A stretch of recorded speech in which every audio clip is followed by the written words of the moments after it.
Spanish and the Portuguese were not the first to explore and settle in the Americas. Even in the 15th century, several sailors had led expeditions and ventured into the Atlantic.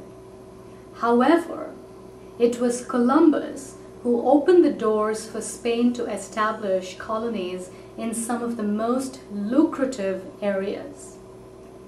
Now, until Cortés led an expedition into Mexico and defeated the Aztecs, Spanish colonization was mainly in the Caribbean, and that didn't produce much wealth. It was only after the defeat of the Aztecs in Mexico and the Incas in Peru that Spanish colonization, occupation, and settlement truly began.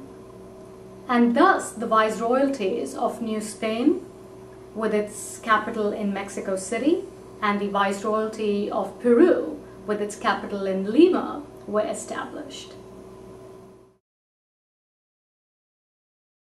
Spanish expeditions in the Americas were not military campaigns that were organized by the Spanish crown.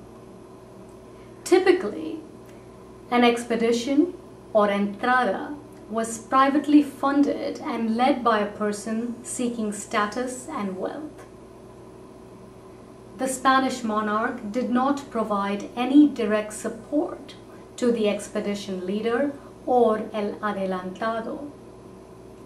Only if the expedition was successful, the expedition leader was given the title of governor, and he and the men who supported the expedition were given land grants in the form of encomiendas and estancias, some tax exemptions, concessions, and exclusive claims to the labor of indigenous people.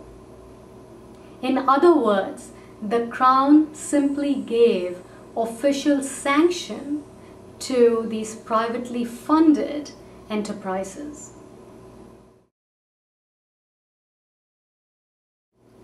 Both the Aztecs and the Incas built very complex, centralized empires, but they were eradicated very quickly by the Europeans.